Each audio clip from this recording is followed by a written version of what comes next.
Mesdames et messieurs, bonsoir. C'est un honneur et un bonheur renouvelé de vous retrouver pour ce petit voyage d'environ 1h30 pour partager ensemble les avis sur une problématique économique, un rendez-vous hebdomadaire d'ordre économique. Certes, vous avez remarqué qu'on a changé de décor, on a quitté nos plateaux pour s'installer ici à Downtown, l'hôtel Downtown. Nous remercions notre ami Tarek Chabouni qui nous a donné l'occasion de squatter ici pendant ces 2 heures de temps. Une émission spéciale parce qu'on va parler langue française, spéciale parce qu'il y aurait un voyage à dimension historique, un voyage à dimension géostratégique et territoriale aussi pour qu'on soit plus bref. C'est un plaisir, un très grand honneur d'avoir à mes côtés un éminent journaliste, Monsieur Francis Guilles. Vous êtes le bienvenu en Tunisie. Il faut dire que vous êtes quelque part tunisien. Vous avez passé le plus clair de votre enfance ici en Tunisie. Vous connaissez le territoire tunisien centimètre par centimètre, vous me disiez tout à l'heure. On va parler politique, on va parler économie, on va parler stratégie, parce qu'on ne va pas se limiter comme d'habitude à un sujet particulier. On va donner libre parole à mes invités. Chacun va aborder le sujet de son point d'angle et selon ses expertises. Heureux aussi d'avoir à ma droite Silhedi Zaï. Silhedi, je ne sais pas comment est-ce que je dois vous présenter. Vous êtes ami de l'expert. Vous êtes économiste, diplômé de l'ENSA, Paris, docteur en sciences économiques et professeur d'université. Et je ne peux pas lire tout votre CV, sinon ça va prendre les 2 heures pour l'émission. Pas nécessaire. Tarek Chabouni, merci beaucoup. Merci pour le soutien. Merci pour nous avoir donné l'occasion d'être chez vous ici. Et je vous félicite pour tout l'effort et tout ce que vous faites pour le tourisme tunisien. Il faut dire que vous êtes militant, vous êtes spécialisé dans tout ce qui est économie, essentiellement, et particulièrement dans tout ce qui est tourisme. Vous êtes spécialisé dans le tourisme de ville. On en parlera tout à l'heure. Marhaba. Simer Gaïda, vous êtes expert comptable, mais aussi vous êtes enseignant universitaire et vous êtes très présent dans la société civile. D'accord, il faut dire, et pour rendre à César ce qui appartient à César, vous êtes initiateur de cette initiative et nous vous en remercions.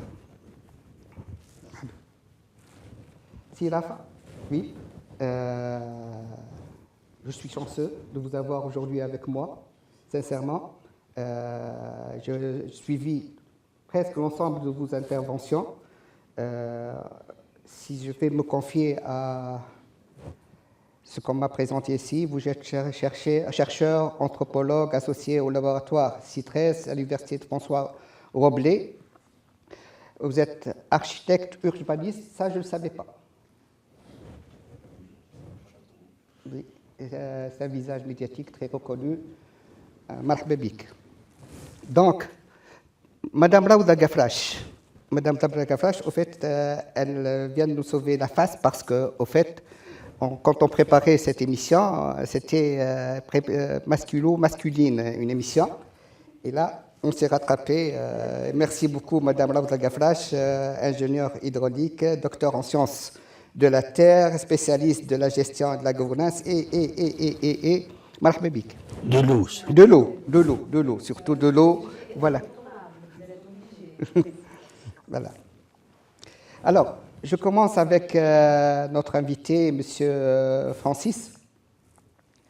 Alors, 56-2024. On a tendance toujours à scinder cette période en 3 grandes périodes. La période Bourguiba, la période Ben Ali et la période après Ben Ali. vous avez l'avantage d'avoir le recul par rapport à nous. Quelle lecture en faites-vous de cette période? Moi, j'ai connu la Tunisie à l'âge de 7 ans. J'arrivais de Londres, j'ai appris le français à Salammbô, où j'habitais. Je suis allé à l'école, donc j'ai connu la Tunisie coloniale. Je me souviens très bien de Tunis, de Carthage, de Bizerte. Pendant les années où nous avons vécu, parce qu'avec mes parents, nous avons quitté la Tunisie un an après l'indépendance, en 1957. Et je suppose que mon souvenir le plus vif de cette époque, c'est le retour de Bourguiba à Tunis, parce que nous étions sur les collines de Carthage, devant le lycée, j'étais en 6e, on a donc vu le bateau arriver, et les collines autour de Carthage étaient noires de monde. C'était ça où on savait. Moi, je ne savais pas exactement ce qui se passait, j'avais 12 ans, mais néanmoins, il se trouvait que mon père avait connu Bourguiba avant la guerre, parlait l'arabe. Et donc ça, je me souviens extrêmement bien du retour de Habib Bourguiba. Voilà. Et ensuite, je suis revenu en Tunisie à partir de 1975, beaucoup plus tard, mais comme journaliste et comme chercheur. J'ai eu la chance de travailler pour le Financial Times, qui est un journal éminemment économique, mais pas seulement. Et donc, ça m'a permis de visiter la Tunisie, tout comme les pays voisins, mais pas seulement la capitale ou 2 ou 3 villes côtières. Je passais beaucoup de temps à l'intérieur, au nord, dans la région du Kef, dans les mines de phosphate, parce que c'était notre travail d'aller enquêter sur place. On était sans doute le seul journal européen qui enquêtait sur place, qui allait voir les usines, les champs, qui discutait. Et dans ce contexte, en dehors de mes parents qui m'ont appris la Tunisie, ma mère était anglaise, officier d'état-major, ici en 1943-1944. Mon père est né en Tunisie. Mais les 2 autres personnes qui m'ont appris la Tunisie, c'est un homme qui nous a quittés il y a 7 ans, Sifad El Khlil, que beaucoup de gens à Tunis connaissent, et son épouse Zohra. Et quand Fadel était gouverneur du Kef de Jendouba, patron de la société des phosphates à Betlaoui, je lui rendais visite et je passais 4 ou 5 jours chez eux, dans la famille Khlil, et il me faisait tout voir. Et je me rappelle du ministre de l'Information à la fin des années 70, au début des années 80, Moustapha Masmoudi, il m'a dit « Qu'est-ce qui te plaît tellement pourquoi tu vas au Kef à Jendouba? Pourquoi tu ne vas pas à Hammamet ?» Je lui disais « Hammamet ne m'intéresse pas particulièrement. Ce qui m'intéresse, c'est l'économie tunisienne, c'est comment que ça se passe loin de Tunis. » Certes. Alors, on va parler économie. Et quelle lecture en faites-vous pour cette période 2024 de 1956-2024. Écoutez, comme tout pays, la Tunisie à l'indépendance, en 1956, c'était une époque où le modèle de planification centrale, pas nécessairement soviétique, mais de planification centrale, prévalait. Et donc, l'État faisait tout. Alors, il est de fait qu'à Tunis, à l'époque, il y avait des commerçants.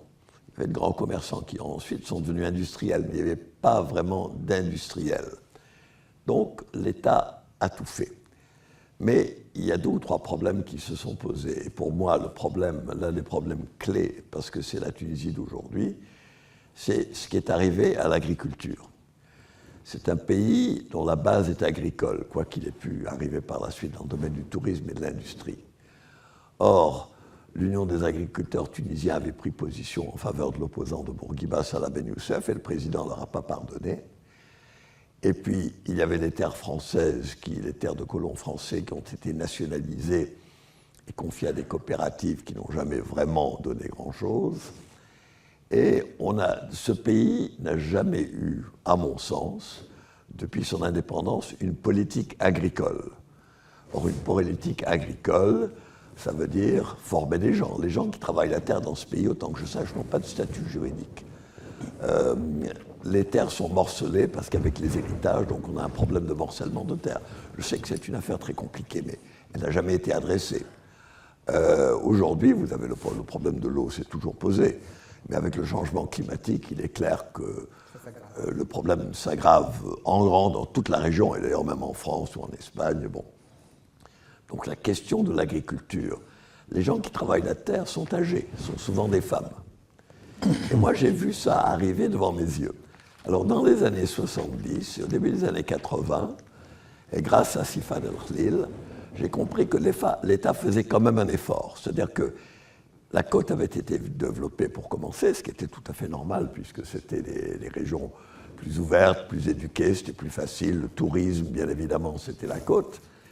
Mais je me rappelle d'une visite chez M. Khlil à Metlaoui, un week-end avec des amis tunisois qui se sont mis à parler lors du pique-nique de Haroubi. Et Fadel leur a dit, vous savez, les Haroubis sont aussi tunisiens que les Sfaxiens et les Soussiens et les Tunisois, et il faudrait s'occuper d'eux, sinon ils vont se rebeller. En 84, c'est ce qu'ils ont fait. En 2010, 2011, c'est ce qu'ils ont fait. Et pour moi, la fracture entre la côte, qui est assez pauvre aussi, mais qui a l'essentiel de la richesse, et l'intérieur des terres, est le plus grand défi stratégique, sécuritaire, dans les années à venir pour la Tunisie. Parce que l'intérieur produit pour la côte et Tunis le phosphate, le pétrole, l'eau, les céréales et la main-d'œuvre. Mais si vous allez au Kef, ou à Gendouba, ou à Kasserine, l'équipement du point de vue santé, du point de vue école, est dans l'ensemble beaucoup moins bon que celui de la côte. Et la révolte du bassin minier de Gafsa en 2008 a été la preuve par A plus B. Enfin, on ne pouvait pas faire mieux. Et je trouve ça très malheureux parce qu'à Tunis, j'ai toujours senti, et c'est une chose qui me hérissait, que dans la bourgeoisie tunisoise, il y avait il y avait un mépris pour les Haroubis. Pas chez tous, bien évidemment, pas chez tous. Mais il y avait un mépris pour les Haroubis. Il y a quelqu'un qui m'a même dit un jour, vous savez, les Haroubis, c'est comme les Algériens, on ne peut rien en faire. Bon. Alors, bien évidemment, avec des attitudes sociales, de beldi, de gens qui se prennent. Alors, l'autre côté de ça, c'est que dans cette même classe tunisienne, je crois que nulle part ailleurs en Afrique du Nord, on a des gens qui se comparaient à la France, qui se croyaient descendants des beys, ils se la jouaient. Alors qu'en fait, sur le plan intellectuel, ils n'étaient pas plus malins que les Algériens ou les Marocains ou les autres Tunisiens. Donc ça, ce sont des choses que j'ai appris grâce à mon père, grâce à ma mère, qui connaissait bien la Tunisie, mais aussi grâce à Sifadel et son épouse Zohra, qui m'a appris autant que son mari. Merci Frances. Moi, si j'ai à résumer cette introduction, professeur ou docteur Hedi Zaïm, je dirais que, au fait, selon M. Francis, nous avons raté la répartition de la richesse. Qui, moi, vous avez raté? Non, je parle, nous, la Tunisie. La Tunisie. Voilà. Merci pour l'invitation, pour commencer. Très heureux d'être là, d'être avec vous. Si vous permettez, moi j'ai oublié de souhaiter la bienvenue à nos invités aussi qui sont présents avec nous, des éminentes personnalités. Son Excellence Raouf Chati, M. Cedr Ben Nawar, Leila Mallouli, Karim Sethom, Hatem Khalfallah, Mohamed Ben Mohamed, Mohamed Amin Khiari, c'est Ali Babou. Merci. Je suis très heureux de ce que vient de dire M. Guilles parce que ça rejoint un peu ce que je pense, ce que j'ai dit, ce que j'ai parfois dit dans vos plateaux et qui m'a valu parfois les affres de certaines personnes présentes. Vous avez dit que le pays n'a jamais eu de politique agricole. Moi, j'avais dit à Tunis un jour que la Tunisie n'a jamais eu de stratégie économique. Le pouvoir de la Tunisie indépendante, depuis 1956 jusqu'à 2011, et plus bien sûr jusqu'à aujourd'hui, n'a jamais eu de stratégie. On a géré, les pouvoirs ont géré. Bourguiba allait un peu avec le vent. Bourguiba était porté sur un tapis volant, Bourguiba. Et les choses se passaient comme ça. On n'a jamais eu de politique, et entre autres de politique agricole. Tout à l'heure, vous m'avez posé la question, pourquoi les régions de l'Ouest, sont-elles, pourtant elles ont des ressources, pourquoi les régions de l'Ouest et de l'intérieur ont été délaissées et n'ont pas pu se développer? J'ai dit que le secret, c'est qu'on a réprimé l'agriculture. C'est-à-dire, Bourguiba avait une obsession. Il fallait être comme le monde. Il faut faire comme ce que fait le monde développé. Et le développement pour Bourguiba, c'était l'industrialisation. L'agriculture ne pouvait être qu'à la limite, au service de cette stratégie industrialiste et moderniste, si tu veux. Et c'est ce qui explique réprimer l'agriculture. Réprimer, quand je dis réprimer, ça veut dire faire payer le développement industriel par l'agriculture. Ça a été catastrophique pour ces régions. Et que ces régions ne pourront jamais se développer si l'agriculteur ne commence pas un jour à gagner de l'argent. Donc ça rejoint un peu ce problème. Si on devait... j'ai beaucoup apprécié l'intitulé de votre émission. Il y a 2 points. J'espère que je vais parler... Il y a un point, vous dites les turpitudes du passé, c'est un peu l'histoire, et les risques de l'avenir. Si on devait résumer, moi j'ai beaucoup travaillé sur l'histoire économique de la Tunisie indépendante et j'ai toujours dit que la Tunisie, l'État tunisien est né en crise et il est passé d'une crise à une autre. Toute notre histoire économique, et c'est la crise, c'est sûr, bien sûr, se solde toujours par un éclatement, etc. Et peut-être que la période cruciale pour comprendre les problèmes de la Tunisie aujourd'hui, c'est les années 70. Contrairement, je fais un peu de la provocation, contrairement à ce qu'on a toujours pensé, cette période où le revenu s'est amélioré, où la croissance a battu des records, est celle qui a ancré les plus mauvaises pratiques dont souffre la Tunisie aujourd'hui et dont elle continuera à souffrir encore longtemps. Merci, Sidi Hadi. Docteur Rafa, مرحبا بك. À résumer, à écouter M. Francis et M. Dr Zaïm, il paraît qu'il n'y a eu que du ratage. Oui, mais je préfère rester dans la nuance. Ouais. Moi, je pense que lorsque Dr Zaïm nous rappelle qu'il y a eu toujours une absence, ou je dirais une invisibilité de la stratégie économique dans le pays, il met en exergue une véritable tare dans notre démarche de construction et d'édification de notre État de l'indépendance. Moi, j'estime qu'une des grandes tares de cette édification de l'État de l'indépendance a été la césure territoriale.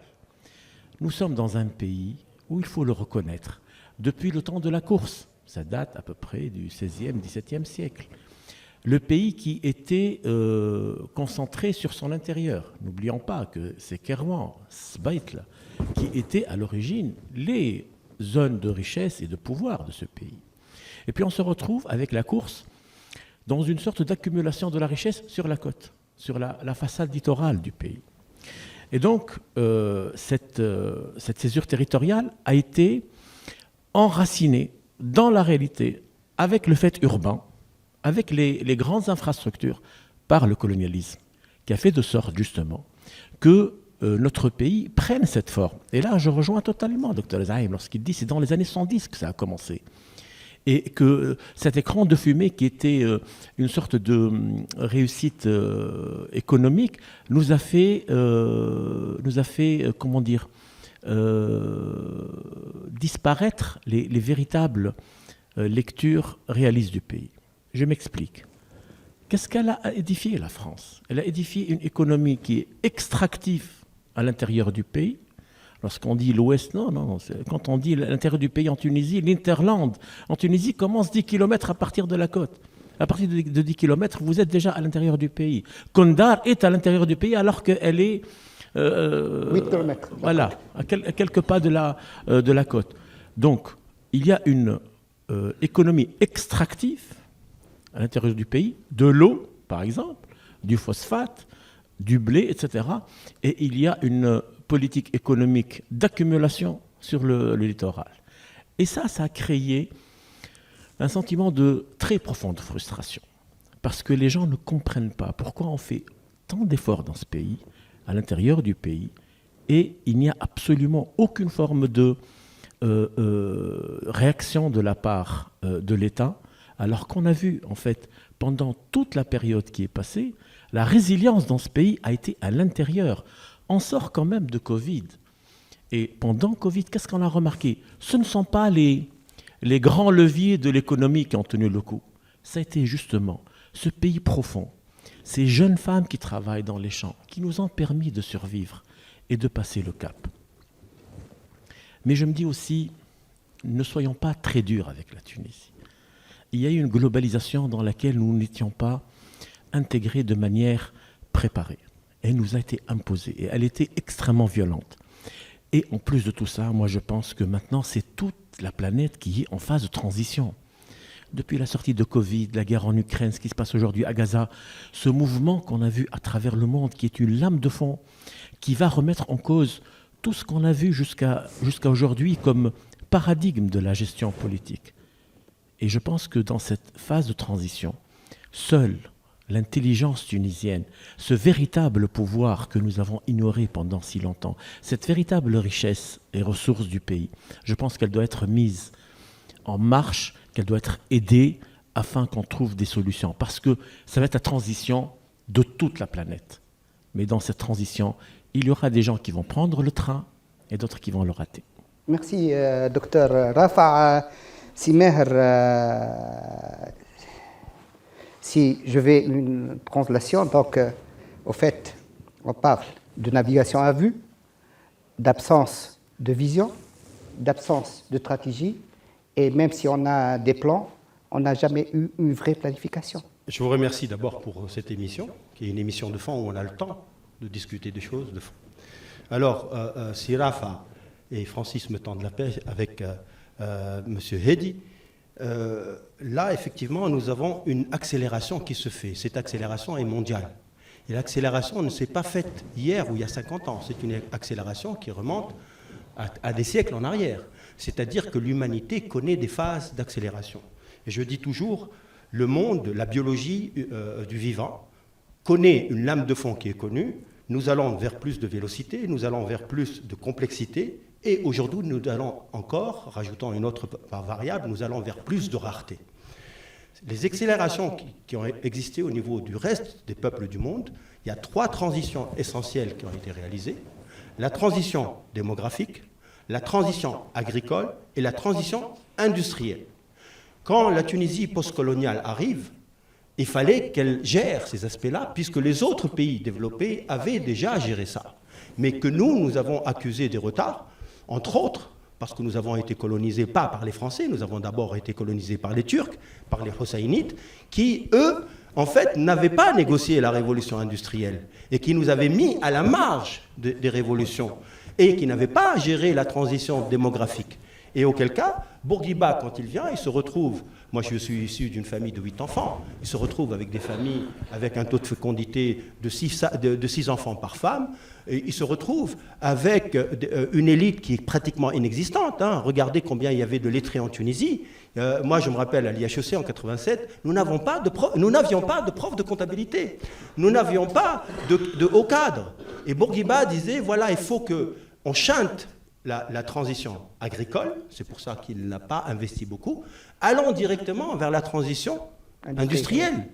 Et allant vers la transition électronique et la transition électrique, c'est pour ça que l'enseignement doit favoriser pas les lettres, pas la philosophie, pas la dimension humaniste, mais plutôt la dimension technique, la dimension technologique. Et nous avons valorisé les ingénieurs, nous avons valorisé les médecins, nous avons valorisé les architectes, nous avons dévalorisé nos agriculteurs, nous avons dévalorisé ceux qui travaillent avec leurs mains, et nous avons créé un biais cognitif, culturel, où nous avons réprimé ceux qui travaillent avec leurs mains au profit de ceux qui travaillent avec leur tête. C'est la première cassure.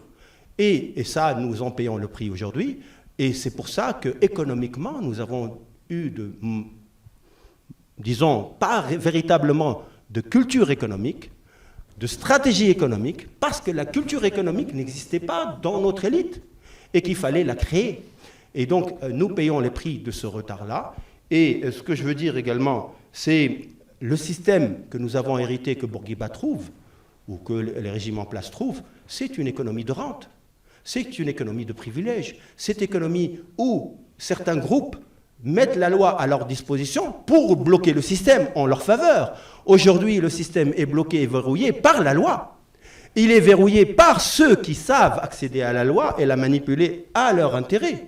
Aujourd'hui, il faut casser le système législatif de rente, de privilèges, et le premier rentier, c'est l'État. L'État qui s'est approprié le capital, notamment le capital territorial, pour lequel nous n'avons pas demandé un bilan de ses réalisations, de son efficacité, de sa capacité à créer la richesse. Regardez les terres domaniales, regardez les terres fertiles. Qui c'est qui les exploite? Qui est capable de créer la richesse à l'intérieur comme au centre, comme sur les côtes? L'État n'a pas joué son rôle en valorisant, en sortant, en exportant de la valeur brute et pas de la valeur ajoutée. Nous sortons notre huile, nous sortons notre marbre, nous sortons notre sable, nous sortons notre sel à l'état brut. Nous sortons notre phosphate à l'état brut.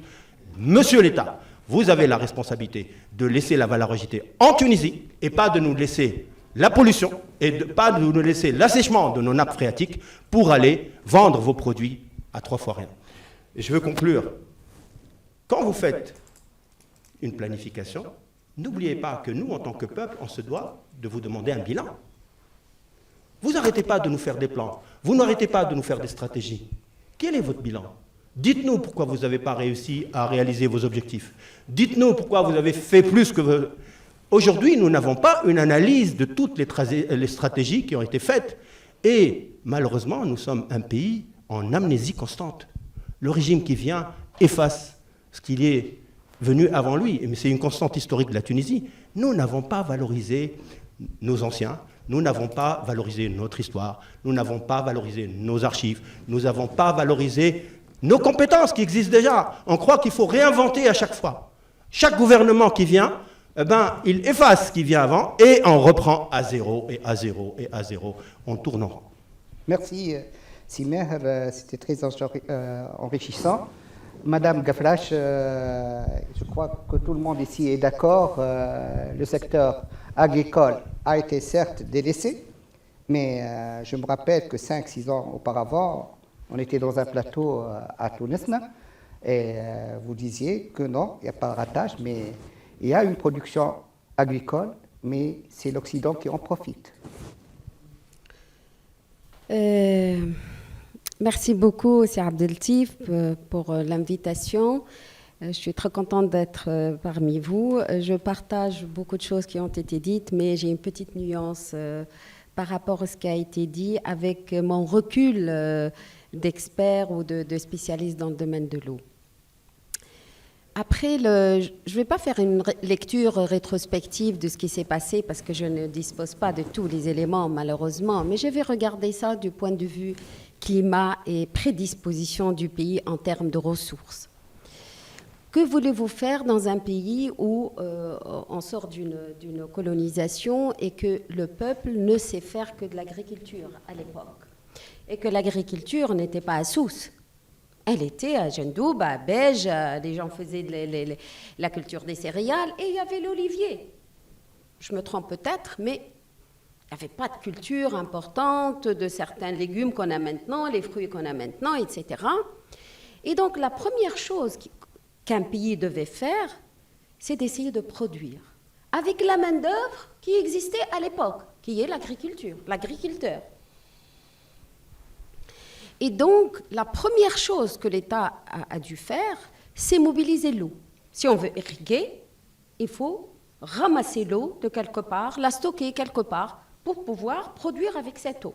Et c'est de là que sont nés les grands périmètres irrigués dans le nord, ce qu'on appelle les périmètres publics irrigués. Des milliers d'hectares. Et donc, le barrage Sidi Sem qui a été construit à l'époque, il n'était pas construit. Il était construit, bien sûr, pour la protection contre les inondations, mais essentiellement pour produire pour l'agriculture, non pas pour l'eau potable. Donc il y a une évolution déjà dans les politiques de l'utilisation de l'eau. Pourquoi on a construit les barrages dans le nord? C'est pas parce que on veut amener l'eau, c'est parce que l'eau pleuvait dans le nord. Donc le caractère géographique, disponibilité de ressources, c'est lui qui façonnait, c'est lui qui guidait l'homme où investir tel élément et pas un autre. Donc tous les barrages sont dans le nord, parce que c'est le nord où il pleut le plus, jusqu'à 1600 mm, alors que dans le sud, depuis X temps, ça ne pleuvait pas. Adrien, quand il a fait l'aqueduc romain de Carthage, c'est parce que Tunis n'a pas d'eau, ni de surface, ni souterraine. Et jusqu'à maintenant, le Grand Tunis recevait l'eau des eaux du Nord. 300, à peu près 250 millions de mètres cubes d'eau consommés à partir des eaux du Nord, de barrage Sidi Salem et autres. Donc, je pense que le façonnage, du contexte économique du pays actuel, il a été quelque part guidé par la nature. Peut-être mal utilisé, et c'est là où je vais peut-être préciser un point particulier, c'est que c'est maintenant, avec l'acquis de connaissances et de savoirs scientifiques, on se rend compte que nous avons, avec ce que nous avons investi, et le manque d'évaluation, comme disait Meher, et que je confirme, c'est maintenant qu'on se rend compte que ce qu'on a fait, on l'a fait de façon très sectorielle, en oubliant tout le reste, et là on se rend compte de l'impact extrêmement important que ces activités agricoles ou industrielles ont impacté la nature, la biodiversité, etc., à laquelle on ne donnait pas de l'importance avant. Quand on a construit les barrages, il n'y avait pas, par exemple, les études d'impact sur l'environnement pour dire « faites attention à ceci, faites attention ». Il n'y avait pas, donc ça a été créé après. Donc, moi, je dis que l'homme a été guidé par la disponibilité de ressources. C'est normal quand moi, je dis maintenant, ce n'est pas pour donner raison au gouvernement précédent, mais c'est normal que tout ce qui est industriel est sur la côte, parce que c'est de là-bas que partait l'exportation. Ils ne vont pas exporter depuis Béja. Mais par contre, maintenant, avec le recul, ce que je dois dire, c'est que quand on a fait, par exemple, on sait très bien qu'on a deux types de ressources. Je parle du moins de l'eau que je connais. Nous avons des eaux de surface dans le nord et des eaux souterraines dans le sud, au niveau de Tataouine, etc. La mobilisation de l'eau dans le sud et dans le nord n'ont pas été faites de façon à créer ce développement de façon concomitante pour faire développer le nord et le centre et la côte, parce que la côte, Sousse n'a pas de ressources, Mahdi n'a pas de ressources en eau, je veux dire. Monastir n'a pas de ressources. Jusqu'à maintenant, ils recevoir les eaux du Nord ou les eaux de Kérouan. Donc, on a développé donc, la côte, on a développé le Nord. On a créé de l'infrastructure, c'est important. On a investi, c'est quand même un capital qui est là-bas. Le pays, cette partie est peut-être pauvre, mais ils ont le capital. On n'a pas fait la même chose dans le sud du pays. Et on a... ça, c'est mon point de vue. Donc, tout ce qui est eau souterraine a été laissé à la traîne, même en point de vue planification de l'eau, on se focalisait toujours, on a de l'eau dans un barrage, ouvre une vanne, ferme une vanne, et on a laissé l'accès libre aux eaux souterraines, ce qui a causé un dommage extrêmement important. Et qu'est-ce qu'on a fait avec la politique de l'eau? On a généralisé la pénurie d'eau dans tout le territoire. Et je m'exprime. Quand vous regardez la disponibilité en eau, si ça continue avec la pluviométrie qui existe maintenant, alors que dans le futur, ça sera de la sécheresse récurrente. Le seul gouvernorat qui dispose assez d'eau et plus d'eau qu'il en faut, c'est Béja. Tous les autres gouvernorats ont moins depuis bien avant 1900, peut-être 85 ou 80. On avait moins de 500 mètres cubes par habitant par an, qui est le seuil de pénurie d'eau absolu. Par rapport à la France, par exemple? Par rapport à la France, par exemple, je crois qu'ils sont à 4000. La France, ils ont une moyenne de 3000 mètres cubes. D'accord. Je vais revenir au deuxième point, peut-être que je pourrais développer ultérieurement. Donc, pour un pays qui veut développer, parce qu'on ne peut rien faire sans eau, certes, on a transporté de l'eau de différents gouvernorats. Par exemple, Gassérine n'a pas assez d'eau. Pourquoi prendre l'eau de Gassérine pour l'emmener à Sfax? On aurait pu chercher d'autres. Mais la technologie, il y a 50 ans, n'était pas celle d'aujourd'hui. Est-ce que ma grand-mère est-ce qu'elle n'aurait jamais pensé qu'on pourrait un jour boire de l'eau dessalée? Donc, c'est lié aussi à la technologie, tout ça. Donc, moi, je dirais que le fait de vouloir faire du développement au niveau de la côte et à l'intérieur du pays, on a généralisé la pénurie d'eau parce qu'on a transporté. Celui qui a un peu plus d'eau, donne à ton voisin, pas par solidarité nationale, qui est une bonne chose, mais qui a des conséquences extrêmement graves. Merci, Raouda. Donc, je vais donner la parole à Sitar, si vous permettez. Jusque-là, je crois que, d'après nos intervenants, ce qu'on a fait, c'est agir par tâtonnement. Il n'y avait pas une vision globale. Je ne sais pas si vous êtes d'accord. Il fallait investir dans le tourisme. On le fait comme ça parce qu'il y a quelques réussites. On a délaissé l'agriculture. Dans l'industrie, je prends la région par exemple du Kef, où on a lancé 7 à 8 projets qui ont tous fait faillite et qui devaient réussir théoriquement. La problématique horizontale reste la vision, la visibilité et la planification. Merci de m'avoir permis de participer à cette table ronde avec des opinions aussi éminentes et aussi argumentées, mais je me permettrai d'avoir une opinion un peu plus sentie parce que, malgré tout, je me rappellerai toujours de la Tunisie pauvre que j'ai connue dans mon enfance, celle où, dès qu'on sortait des villes, dès que je sortais de Sfax, je ne voyais que des Tunisiens en haillons, habitant des gourbis. Je me rappelle bien un village que je ne vais pas nommer, où la seule construction en dur était celle d'un Alsacien qui avait une épicerie et une maison. C'est tout. Maintenant, c'est une petite ville. C'est aussi, elle a sa zone industrielle c'est peut-être, en industrie, c'est peut-être des ateliers, c'est peut-être pas très développé, mais j'ai quand même vu le pays changer. Je l'ai vu quand j'étais au secondaire, ma prof de géographie m'avait dit la Tunisie est divisée en 4. Il y a une division entre le nord et le sud, et l'est et l'ouest. Je crois que dans toute cette histoire, la seule petite césure ou discordance, c'est entre le nord et le sud, parce que le sud-est s'est quand même un peu développé, peut-être grâce au voisinage libyen. D'ailleurs, ça introduit comme quoi nous ne sommes pas si isolés que ça de nos pays frontaliers. Donc, je voudrais juste dire, chaque fois qu'on fait un plan, d'abord nous avons fait des plans qui sont basés sur des idées qui régnaient dans le monde entier.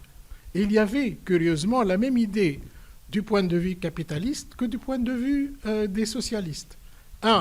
Dans les deux systèmes, l'agriculture était estimée. Dans le livre qui était très à la vogue dans les années 60, qui est The Stages of Growth, il y avait l'idée qu'on appelait l'agriculture le secteur primaire.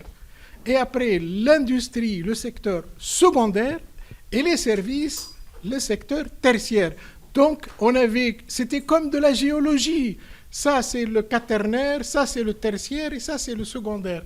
Et donc, nous avons fait les mêmes erreurs que nous avons vues ailleurs. Nous nous sommes trompés, mais avec beaucoup d'autres idées régnantes. Merci beaucoup, Sitar. Donc, je reviens à vous, Monsieur Guilles. Si on parlait un peu de géostratégie et la position géographique de la Tunisie, est-ce qu'on a été gâté? Je pense que surtout, moi je reviendrai aux 10 dernières années, depuis la révolution de la dignité. Parce que ce qui m'a frappé après ça, c'est qu'il il y a une incapacité des entrepreneurs, des économistes, du syndicat, alors le syndicat, me semble-t-il, est très responsable, de pouvoir engager un débat économique, de faire un peu un bilan. Pas un bilan pour jeter le bébé avec l'eau du bain, un bilan en disant, voilà, un bilan critique. Il y a des choses dans les années 70-80 qui ont été bien faites. Par exemple, vous regardez les premières constructions d'hôtels 70-80, ça va. Quand on est arrivé à la deuxième vague des constructions d'hôtels à Hammamet Sud, ça devenait une aberration. Et tout le monde savait que c'était de la spéculation pure. C'est tout ce qu'il y avait, il n'y avait rien d'autre. Bon. Donc il y a des moments où il faut changer de politique. Et il n'y a pas, et ça m'a beaucoup frappé, que dans un pays qui est petit, qui fait quoi, 13 millions d'habitants, on n'arrive pas à avoir un débat raisonnable, avec des, bon, il y a des tendances idéologiques différentes.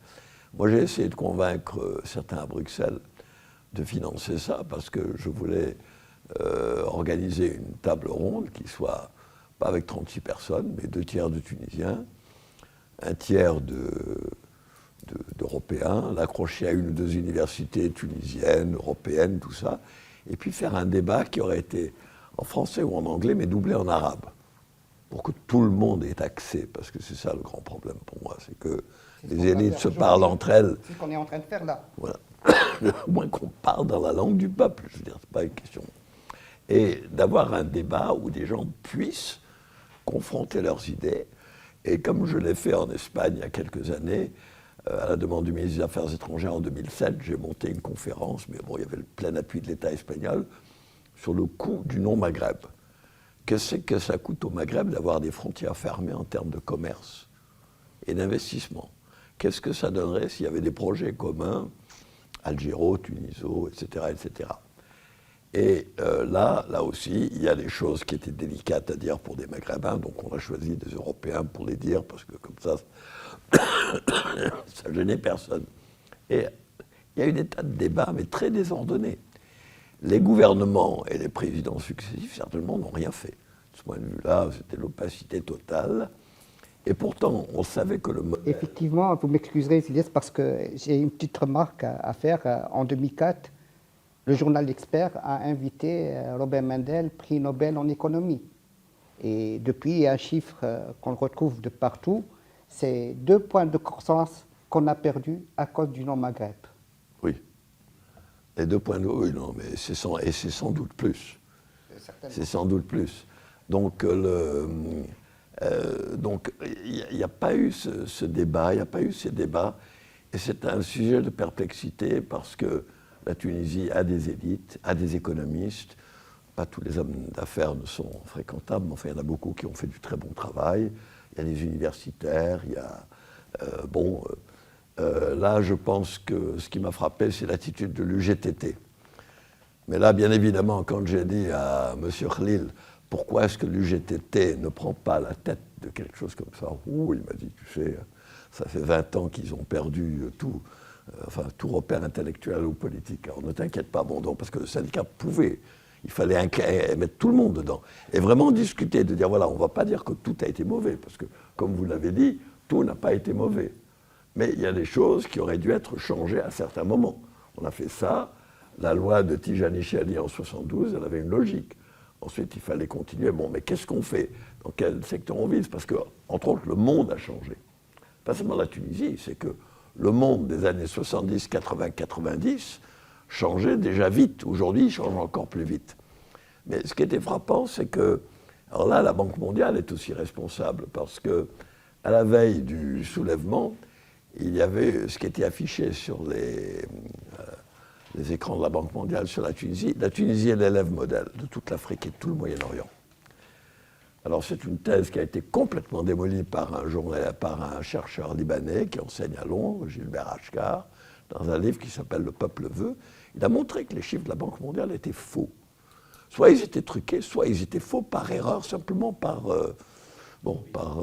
manque de compétences intellectuelles. Et il l'a démontré, mais alors dans le détail. Bon. Et donc, il n'y a pas eu de débat. Et moi, le ministre pour lequel je travaillais à l'époque, M. Moratinos, était resté. Il m'a dit après, moi, je t'aurais demandé de faire un truc comme ça, un débat sur la Tunisie, où vraiment, on le fasse sérieusement. On appelle un chat, qu'on ne fasse pas de politique à longueur de journée, mais qu'on regarde certaines politiques et dire ça ne peut pas continuer comme ça. D'autant plus que le modèle économique de la Tunisie des années 2000-2010 était déjà à bout de souffle. Je rappellerai qu'au Maroc, en 92, le roi se rendant compte, 10 ans après la faillite du Maroc, qu'il fallait repenser le Maroc, a organisé un groupe, le G14. Alors bien évidemment, c'était un groupe marocain, parce qu'ils ne voulaient pas que la Banque mondiale interfère. Ils ont réfléchi et ils ont produit un certain nombre de plans qui ont donné notamment Tanger, le port intercontinental de Tanger, qui ont donné un office des phosphates qui, contrairement à la Tunisie, se dégageait de l'emprise de l'État, c'est-à-dire on n'avait pas que des fonctionnaires, l'office des phosphates peuvent gérer leurs affaires et rendre des comptes à la fin de l'année. Mais elles peuvent monter des sociétés avec les Américains, n'importe qui. Et donc le résultat, c'est que, alors qu'en Tunisie, la Tunisie avait des fertilisants d'extrême qualité il y a 40 ans, avait une compagnie qui marchait bien, ben aujourd'hui, c'est pas à moi vous dire dans quel état c'est.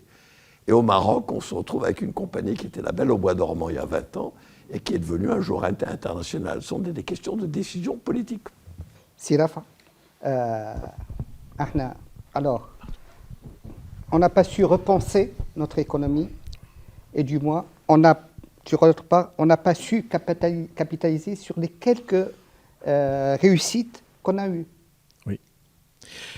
Moi, je profite de la présence de M. Guillès pour parler et pour nous remémorer ce qu'étaient les villages et les villes minières du temps de la colonisation. Vous savez qu'à un certain moment, Metlaoui a envoyé en France les championnes de tennis. Le petit Paris. Oui. Il y avait des cinémas, il y avait des jardins publics. Qu'est-ce qu'on a fait par la suite? Eh bien, c'est très simple. On a considéré la zone minière comme une zone d'extraction, de la manière la plus colonialiste qui soit, même plus coloniale et même plus sous-développée que le colonialisme français. Ça c'est un constat que l'on fait pour dire que non seulement on n'a pas capitalisé, mais en plus on a dévalué ce qui existait. Lorsque vous lisez le superbe livre de Jean Duvigneau, chez Bika, vous vous rendez compte de cette manière avec laquelle l'État s'est comporté vis-à-vis de ces régions qu'il considérait comme étant marginales par essence, ontologiquement marginales. Alors qu'à un certain moment, c'était les mamelles de l'économie du pays. Elles auraient pu non seulement sauver le pays, mais faire la différence. Surtout que ce sont des zones qui étaient à la frontière avec d'autres systèmes et d'autres pays. Moi, je rejoins Simer lorsqu'il a parlé de chante. Et à mon avis, le chante n'est pas si mauvais. Parce qu'il y a des fois où on est dans l'obligation de faire des chantes pour pouvoir changer de paradigme. Et quand on ne change pas de paradigme et qu'on essaie d'entrer dans une nouvelle phase avec les mêmes outils, la même boîte à outils conceptuelle, eh bien on se trompe. Regardez ce qui s'est passé après la Révolution. Au lieu de dire, maintenant on va faire une sorte de grand brainstorming dans le pays pour trouver des solutions afin de sortir de la lornière dans laquelle on a été amené justement par la Banque mondiale et par les apprentis sorciers en économie de cette période-là. Eh bien, qu'est-ce qu'on a fait? On a dit, pour résoudre le problème du chômage, on va ouvrir la boîte à Pandore qui est la fonction publique. Ben, qu'est-ce que ça donnait par la suite? On s'est retrouvé pratiquement encore plus enfoncé dans notre crise. Le problème est un problème de paradigme. Le problème, c'est d'accepter des changements. Regardez ce qu'a dit tout à l'heure Madame Kafraj lorsqu'elle a dit oui, maintenant il va falloir regarder vers la mer et dire voilà, notre ressource, elle est là. Et d'ailleurs, vous avez tout à l'heure dit, Simer, le foncier est entre les mains de l'État. Et la mer est entre les mains de l'État. Et non seulement elle est entre les mains de l'État, mais on est en train de dilapider la mer maintenant, qui est devenue un territoire stratégique en Méditerranée. C'est l'une des régions les plus chrysogènes maintenant dans le monde, parce qu'il y a énormément de problèmes au niveau du tracé des frontières maritimes. Or, la Tunisie, qu'est-ce qu'elle a fait pour la mer? Je vais vous dire. Elle n'a rien fait pour la mer. La Tunisie est arrivée à devenir 2 fois dans son histoire une puissance internationale du temps de Carthage et du temps des Fatimides. Vous savez à cause de quoi? Ou grâce à quoi? Grâce à la mer. Or maintenant, qu'est-ce que nous faisons à la mer? Nous utilisons uniquement la plage. Mais la profondeur stratégique de la mer, nous l'éludons dans notre démarche. Je voudrais terminer sur la question de la ville. La Tunisie a, de son histoire, été l'une des rares régions du sud de la Méditerranée à être une civilisation citadine et urbaine. Or, parmi, à mon avis, l'une des causes principales de la marginalisation, non seulement territoriale, mais à l'intérieur même de nos villes, c'est l'absence totale d'une politique de la ville, d'une politique de la qualité de la vie à l'intérieur de la ville. Nos villes sont malades. Il m'arrive parfois, quand je viens à Tunis, que j'arrive très tard à la faculté de la Manouba, je viens de Hammamet, et je fais 2 heures entre chez moi et la fac de la Manouba, et je dis Tunis est une ville incurable. Pour une raison très simple. On a accumulé, certes, de la richesse, mais qu'est-ce qu'on a accumulé comme dysfonctionnement de cette ville? Et ce n'est pas la seule ville qui vit en dysfonctionnement. Et non pas seulement parce que nous manquons d'esprit esthétique ou d'initiative créative. Au contraire, on a parmi les meilleurs architectes du monde. Notre problème est que cette ville, ou les villes dans lesquelles nous vivons, il y a un énorme problème foncier. Et à mon avis, un des tabous de l'économie tunisienne, c'est l'accès au foncier.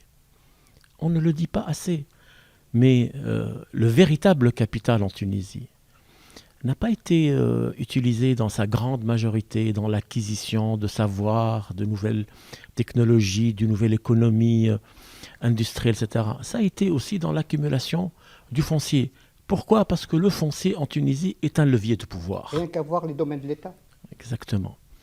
Et ces domaines de l'État, malheureusement après la Révolution, qui aurait pu être la révolution d'un peuple pour l'accaparation de son avenir et de ses destinées, ça a été l'accaparation d'une partie de l'oligarchie administrative, de tout ce qui appartenait à l'État, et d'une forme, je dirais, de privatisation en sourdine de ses ressources. Sitark, docteur Rafat Khil disait qu'on était presque superficiel dans nos approches. Je ne pense pas qu'on a été superficiel. Je pense qu'il y a eu des approches de points de vue différents. Peut-être qu'aujourd'hui, nous n'arriverons pas à les concilier. Je suis personnellement convaincu que les Tunisiens peuvent faire plus.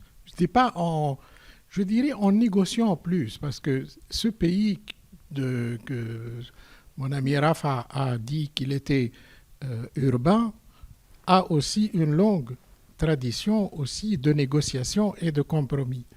Malheureusement, depuis la Révolution, depuis 2011, il y a eu l'explosion des corporatismes. Chacun a tiré de son côté au point que la corde s'est cassée. Mais je pense que probablement il faudra revenir comme quand l'arbitre au football siffle et que la balle revient au centre, il va falloir revenir au centre et au dialogue et au débat. Parce que je pense qu'il y a une sous-utilisation de l'existence. Et j'espère que ce n'est pas la conclusion, j'espère que c'est un point de démarrage. Merci. Je voudrais pour commencer saluer si Tarek. Il n'est pas professeur d'économie, mais il est sans doute économiste. Mais je vais vous le dire, parce que je suis un peu critique vis-à-vis de ma corporation.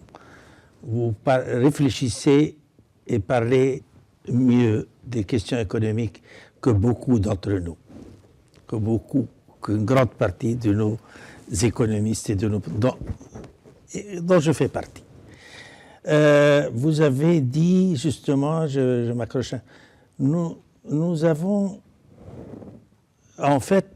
fait ce qui se fait dans le monde. Je suis très critique, je vais vous le dire pourquoi, vis-à-vis de notre histoire économique et de nos choix, etc.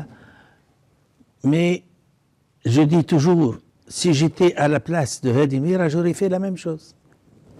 C'est-à-dire, il y a c'est avec le recul qu'on peut juger, tiens, ce choix était un mauvais choix et c'est lui qui a...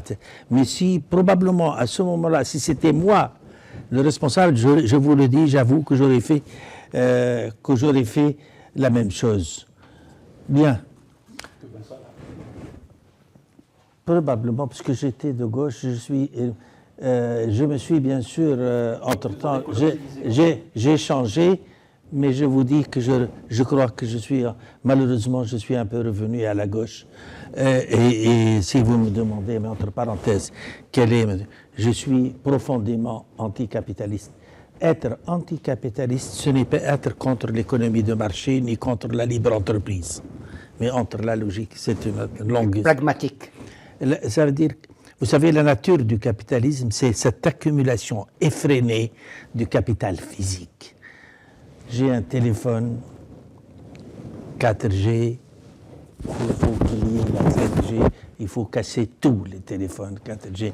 Et c'est-à-dire, c'est un système qui doit tout le temps changer, massacrer ce qu'il y a, ce qui existe, et pour pouvoir produire, etc. Et j'étais peut-être remarqué un peu ce séminaire sur le problème de la transition climatique. Si nous avons un problème aujourd'hui, c'est cette course effrénée à l'accumulation des capitales. Donc malheureusement, à mon âge, je me retrouve de nouveau à gauche. Quand je vois à Gaza aussi, les Tunisiens n'ont plus confiance dans le système mondial. Très important. Il y a un énorme changement, On ne fait plus confiance à ce que nous dit la Banque mondiale, à ce que nous disent les économistes dominants, à ce que, etc. C'est vrai, on se dit, ils ne sont pas sérieux, ils ne sont pas honnêtes, et ils mentent. Ils mentent donc. Et quelque chose que vous avez dit. Aujourd'hui, le monde a complètement changé. Et si je critique beaucoup, un peu notre passé, c'est parce qu'il y a une grande partie de la classe politique qui se réclament, et qui veulent refaire ce qui croient que c'est une affaire de personnes, que nous n'avons pas les bons dirigeants. Non, et c'est tout à fait un autre monde. Aujourd'hui, vous avez dit que de nouveaux paradigmes, etc. Simer, vous avez insisté tout à l'heure sur il faut suivre les changements.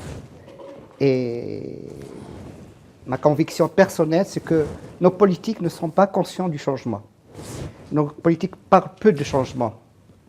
Donc, est-ce qu'on est en train de faire rater le virage aujourd'hui aussi? Effectivement, comme on dit tous mes prédécesseurs, il est clair, encore une fois, qu'il y a un changement qui s'accélère. La Tunisie n'a pas saisi cette temporalité. Nos gouvernants n'ont pas compris quel est notre rôle dans le temps et dans l'espace. Et nous sommes entre le temps et l'espace. Notre problème, il est là. Pourquoi? Parce que nous n'avons pas compris que d'abord, nous dépendons du monde. On n'est pas souverain, comme tous les autres pays. Nous sommes interdépendants des uns des autres. Nous sommes indépendants de notre position géographique, qui donne toutes les convoitises. Nous sommes convoités, courtisés, mais également, il y a une volonté de nous coloniser. Ce n'est pas parce qu'on a été décolonisé qu'on est sorti de la colonisation. Nous sommes toujours colonisés, mais d'une autre manière. Nous sommes colonisés économiquement, nous sommes colonisés financièrement, nous sommes colonisés culturellement. Et ça va en s'accélérant et en s'aggravant. Je parlais avec M. Francis hier, et je partage parfaitement son analyse. On parle d'un ratage. Si on n'a pas décollé après 70 ans, c'est qu'on a raté des choses. N'est-ce pas? On a raté quoi? Et à des degrés divers. On en a certainement réussi, comme vous avez dit. Hein, on sortait des villages où vraiment les gens vivaient dans une pauvreté noire. Aujourd'hui, nous avons des villes, nous avons des infrastructures. Mais là où je rejoins Dr Rafa, nous avons raté nos villes. Nous avons raté l'urbanisme. L'urbanisme qui crée le bien-être social. Nous l'avons totalement raté. Le patrimoine foncier a été fermé par l'État, a été fermé par les rentiers, a été fermé par les banquiers. Et aujourd'hui, ce que vous avez raté, ce que nous avons raté, c'est nos jeunes. Pensez-vous que nos jeunes pourront se marier, louer, acheter un terrain, acheter une voiture aujourd'hui? C'est impossible. L'équation est tellement impossible qu'ils reculent l'âge du mariage et que même s'ils se marient, ils vont divorcer parce que financièrement, nous avons bloqué la machine. Et c'est pour ça qu'il y a une hémorragie de cerveau. Cette hémorragie de cerveau est la fermeture totale de toute perspective, d'abord à nos jeunes. Et pire encore, nous exportons la pire des choses, nous exportons nos cerveaux gratuitement à ceux qui vont nous coloniser de nouveau. Le ratage également, c'est le ratage de notre position géographique. Le détroit de Sicile, où 40% du commerce mondial passe par le détroit de Sicile, où l'écrasante majorité des câbles sous-marins passe par le détroit de Sicile, ça veut dire le réseau Internet, où la zone économique exclusive est dans le détroit de Sicile, que nous ne savons pas exploiter, je vous rejoins parfaitement. Nous avons raté notre port en eau profonde, qui aurait dû être à Bizerte pour capter une partie du trafic international, pour capter une partie de la maintenance de ces bateaux, une partie, en fait, du business qui transite, il faut le capter. Nous avons raté nos ports et nos aéroports. Les aéroports, vous n'avez pas le droit, messieurs les gouvernants, de ne pas mettre un hub aéroportuaire tunisien et de sortir de 5 millions de touristes pour aller vers 15 millions de transitaires. Nous sommes au milieu du monde. Et aujourd'hui, ne pas comprendre que nous avons un pôle aéroportuaire urgent à mettre en place, soit vous redynamisez une FIDA qui était prévue pour 10 millions de transitaires, soit c'est un crime parce que vous n'avez pas servi votre peuple, ou bien faites un aéroport qui ne soit pas l'aéroport actuel, qui est totalement saturé, qui n'est pas à sa place. Et avec le revenu foncier que vous pouvez en générer, vous pouvez fabriquer un aéroport qui joue le rôle de hub. Nous sommes au milieu du nord et du sud, nous sommes au milieu de l'est et de l'ouest. Pourquoi laisser cette place à Istanbul? Pourquoi laisser cette place à Dubaï? Pourquoi laisser cette place au Qatar, qui sont totalement excentrés? Nous avons raté également quelque chose de très important, les pénétrantes. C'est-à-dire le chemin et le réseau ferroviaire. Le colon est sorti, nous n'avons pas rajouté 1 kilomètre de plus. Nous avons, au contraire, effectivement, certaines lignes ont été tellement dégradées qu'elles sont fermées. Nous avons raté notre intégration maghrébine. Nous avons intégré. Vous imaginez si j'ai envie d'envoyer une marchandise à Alger, je dois aller à Marseille pour revenir vers Alger, mais vous vous rendez compte de la stupidité que nous faisons. Nous ne sommes même pas capables de faire du cabotage, c'est-à-dire un bateau qui transporte sur tout le nord de l'Afrique, de Nouakchott au Caire, pour transporter de la marchandise et des hommes entre le Maghreb. Nous avons raté tout ce qui aurait fait également la valeur. Nous avons des positions stratégiques en termes de côtes que nous avons dilapidées. Regardez le massacre que nous faisons au niveau de notre littoral. Les gens rêvent d'avoir 1 kilomètre de sable. Les gens rêvent d'avoir de la plage, de la mer. Les gens rêvent d'avoir des vues sur les lacs, sur des plans d'eau. Le lac de Tunis, pourquoi la voie de la Goulette n'est pas faite de cafés et de restaurants, etc., avec un train qui les emmène? Chaque plan d'eau, chaque mètre carré est une ressource. Peut-être vous êtes jeune. Moi, je me rappelle très bien un discours de Mzali quand il lançait le projet du lac. Effectivement, dans le plan initial, il y avait des salles de sport, des restaurants sur la côte TGM. Donc la spéculation a pris le pas. Je rejoins donc Rafa. Aujourd'hui, nous avons mis une économie spéculative, une économie rentière, une économie sans valeur ajoutée. La théorie de la valeur doit être réanalysée dans ce pays. Et nous avons raté également notre fiscalité. C'est un ratage au niveau... Aujourd'hui, le Tunisien est doublement fiscalisé. Il est fiscalisé par la pression fiscale qui est de 31%, mais il est fiscalisé par le non-service. C'est-à-dire que je paye un impôt indirect dans la mesure où je vais acheter de la santé privée, où je vais acheter du transport privé, où je vais acheter de l'éducation privée, et j'en passe. Donc, ce que l'État ne fait pas, je vais me le payer au prix fort. Donc, une réforme fiscale est indéniable et est importante. Autre chose qui est très importante de dire, le partage du monde. La Tunisie a été mise par la Banque mondiale dans un coin où elle doit donner des ressources à bas prix et de la main-d'œuvre à bas prix. Nous avons coincé nos salaires. Vous savez, quand moi je suis expert en ressources humaines, il faut lire nos grilles salariales. Elles sont rudimentaires. Elles ne rétribuent pas convenablement la force du travail. Ça veut dire que nous exportons nos produits à bas prix. Nous les exportons à bas prix parce que nous payons très bas nos salaires, mais également parce que nous sommes pris au stage d'un système financier mafieux à l'échelle internationale, où nous dévaluons les monnaies pour accéder à nos ressources au plus bas prix. N'oubliez pas que chaque dévaluation est criminelle parce que ça permet aux autres de s'enrichir sur le dos de ceux qui produisent.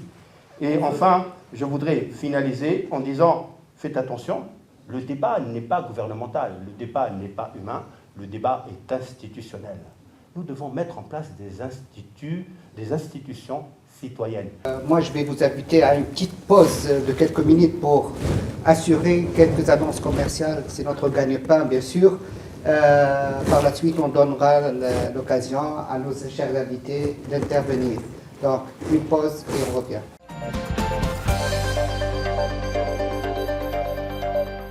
Bonjour à tous, merci pour cette séance de réflexion. Hatem Khalfallah, Bureau National Connect, chef d'entreprise. Au fait, aujourd'hui, j'ai bien aimé d'ailleurs l'introduction de M. Francis, ça me rappelle ma jeunesse. Au fait, feu mon père était député à l'Assemblée constituante et président de l'UNAT. Pourquoi je dis ça? C'était des jeunes de 30 ans qui géraient le pays. Et c'est dommage aujourd'hui qu'on rate notre jeunesse. Vous avez entièrement raison. Exactement. Tout à fait. Le patron de Jeune Afrique qui était ministre. Exact. Voilà, Ben Ahmed et tout ça. à l'âge de 22, 23 ans, c'est vrai. En cette période, on parlait de l'école de l'olivier.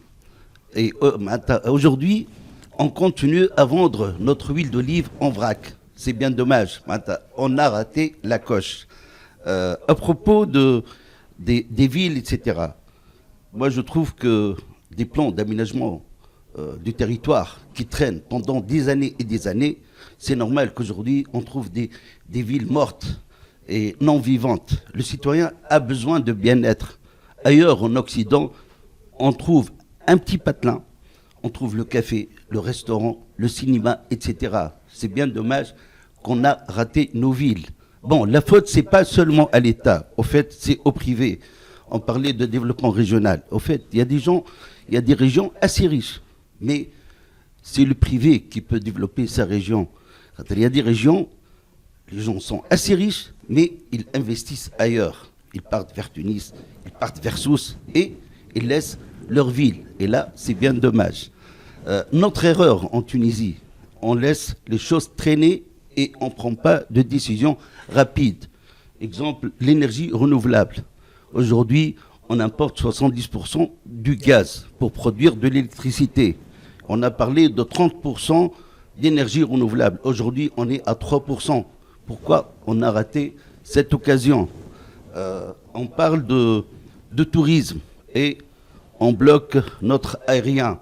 Qu'est-ce qu'on attend pour avoir l'open sky? C'est bien dommage. On ne peut pas protéger une compagnie aérienne qui cause un problème pour le Tunisien, c'est-à-dire avec des retards, avec un manque d'avions, avec tout ça.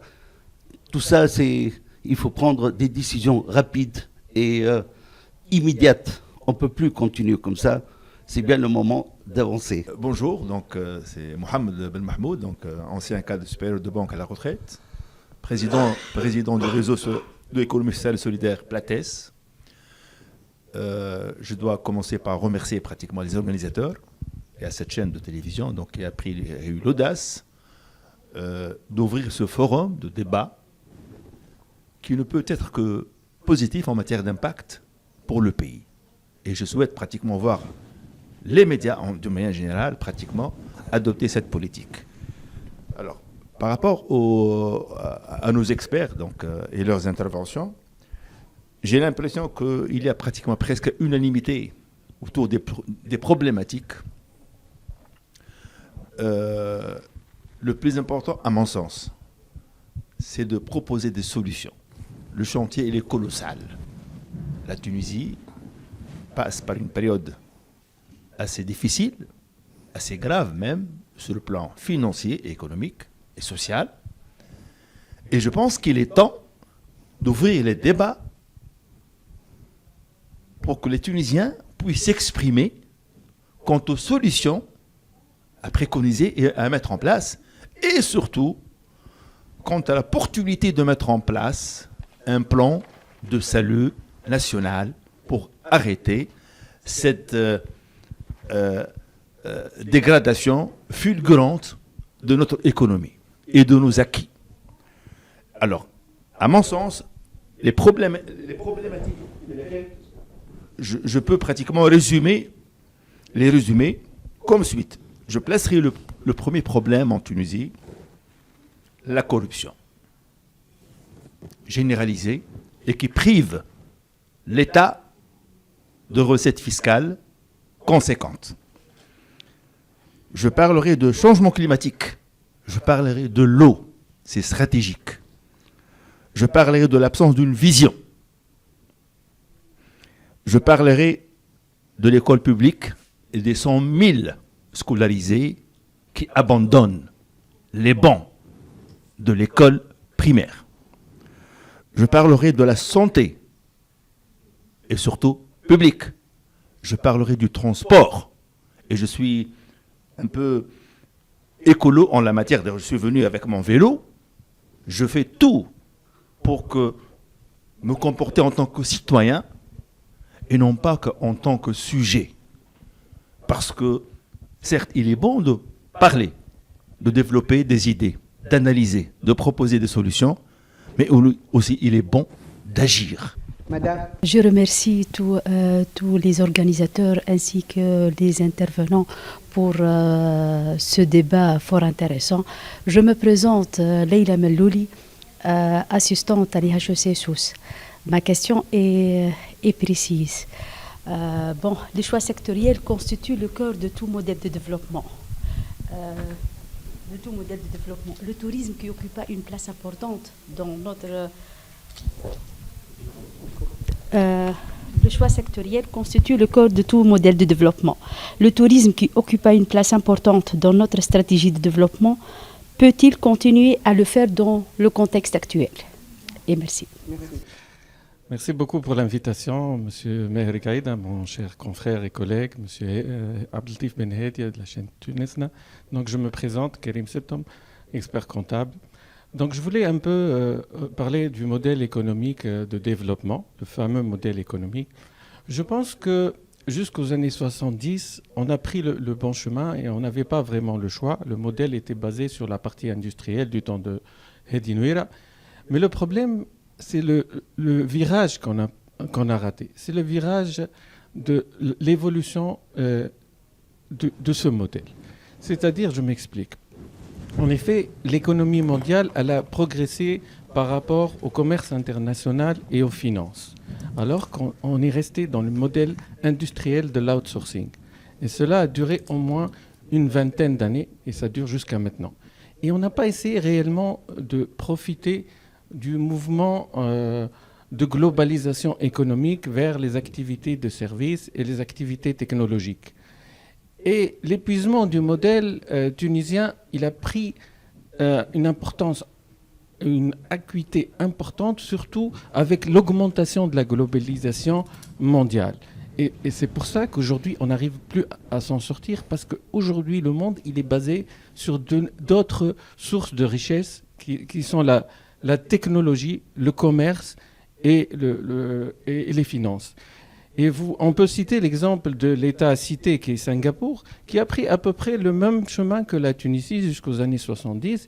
Et à un certain moment, ils ont commencé à ouvrir leur économie aux IDE, à mettre en place un commerce international asiatique. Aujourd'hui, Singapour concentre 46% des sièges des grandes multinationales asiatiques. La qualité de vie à Singapour est parmi les 5 meilleurs pays au monde. Et pourquoi? Parce qu'ils ont travaillé sur les aspects, les fondamentaux, le commerce international, les finances, la technologie et l'enseignement. Et nous, ces aspects-là, on les a ignorés. Pourquoi on les a ignorés? On les a ignorés, à mon avis, pour des raisons, en premier lieu, idéologiques. Et j'insiste sur ce point-là. On a toujours voulu créer des systèmes tunisiens. On a toujours tunisifié les mécanismes économiques, les textes de loi. On les a adaptés on a cru les adapter à des contextes tunisiens, on les a déformés par rapport à leur nature. Jusqu'aux années 2000, c'était possible de gérer ça à travers une économie qui était maintenue artificiellement.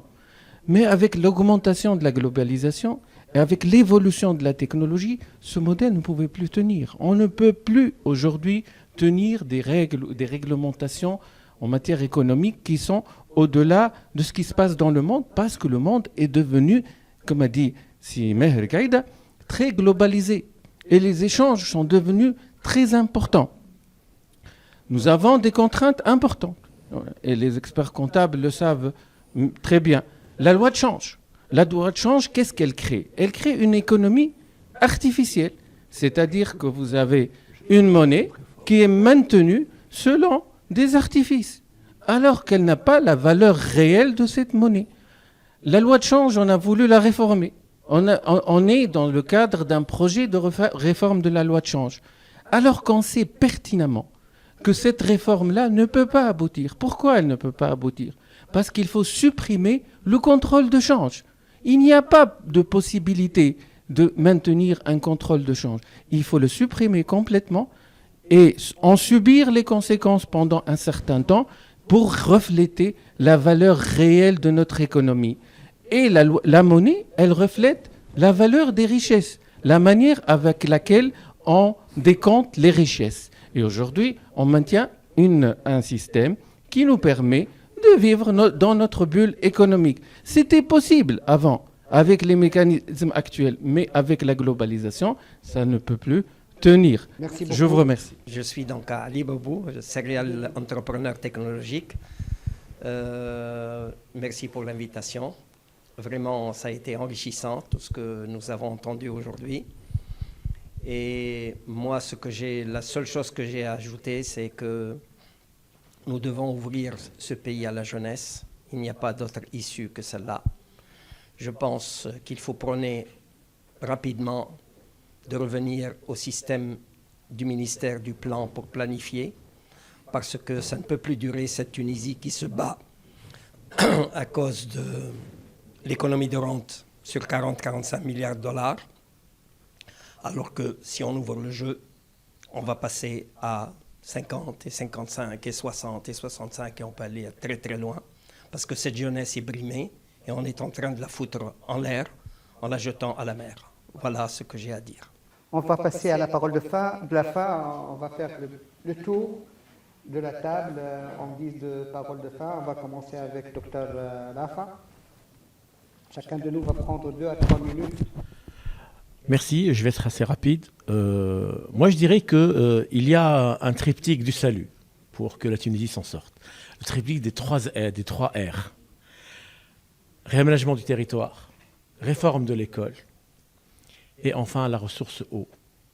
Si on parvient à créer un système qui met en interdépendance, c'est le terme qu'il faut adopter maintenant, une école qui crée de la création et de la créativité, une ressource en eau qui est considérée comme étant une ressource stratégique et non un bien, et un réaménagement du territoire qui pose comme fondement que ce pays-là n'est pas une île, n'est pas un archipel, c'est un pays qui fait partie d'un grand ensemble qui s'appelle le Maghreb, et que si nous voulons réellement maintenant offrir une perspective à nos enfants, que ce soit en Tunisie, en Algérie, au Maroc, en Mauritanie, en Libye et même au-delà, il va falloir que ce Maghreb-là soit construit.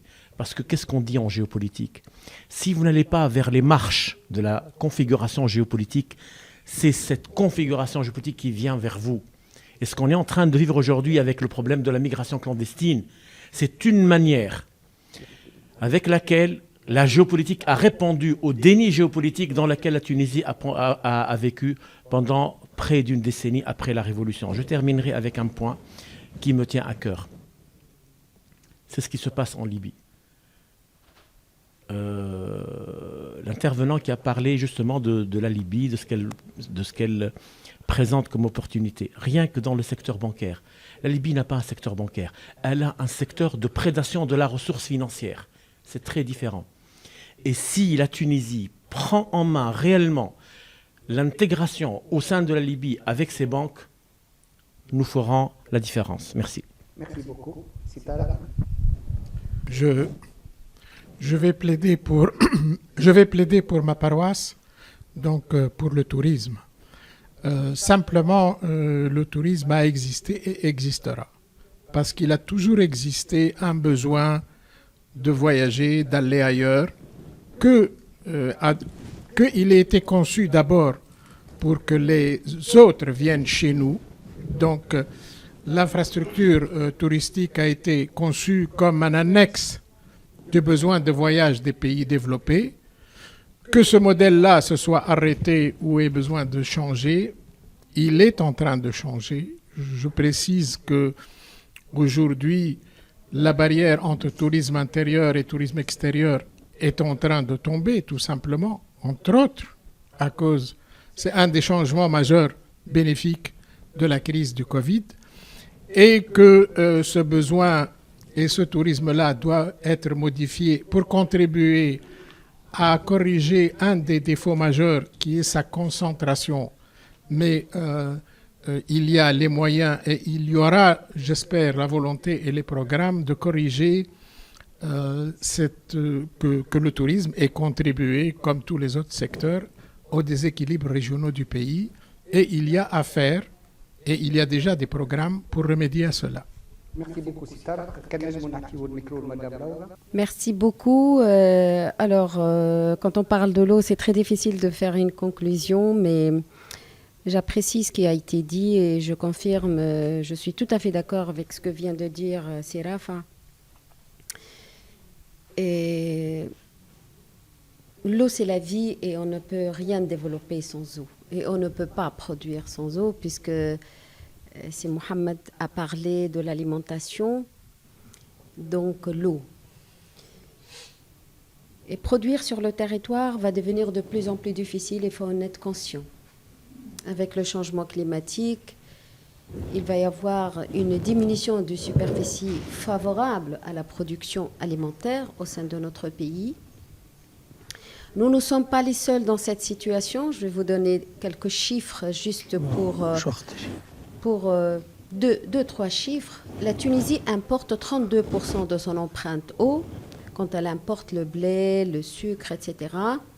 Je vais vous étonner quand je vous dis la France en importe 47% de son empreinte eau. Malte, qui a très peu d'eau, importe 91% de son empreinte eau, c'est-à-dire l'eau qu'il lui faut pour vivre, pour faire fonctionner son économie. L'empreinte eau, c'est la somme de l'eau produite sur le pays, l'eau bleue qui est contenue derrière les barrages eau souterraine, l'eau verte que retient le sol, qui sont des milliards de mètres cubes d'eau. Si vous n'avez pas ce sol ou s'il est perturbé ou dégradé, vous n'aurez pas cette eau, et l'eau virtuelle qui est importée à travers toutes les importations. Malte importe 91%. Ça veut dire que tout dérèglement va impacter tous les pays et une nouvelle reconfiguration en termes de commerce, de production, etc. va avoir lieu. D'où l'importance de considérer ce qu'a dit Sirafa, l'eau en tant qu'élément stratégique de développement. Et l'eau en tant qu'élément stratégique en Tunisie, c'est fini les eaux de surface. Je le dis par rapport à mon expérience et par rapport à l'évolution du climat et les prévisions en termes de déséquilibre de l'eau et donc moins d'eau, donc moins d'apport. Je vous donne un exemple. Cette année, on a moins 40% de pluviométrie par rapport à l'année dernière, par rapport à la moyenne, pardon, mais on a moins 60% d'apport dans les barrages.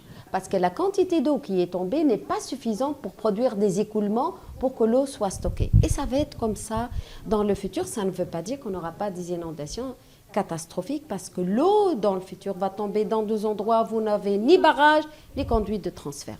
Donc ce qui est stratégique, ce sont deux éléments.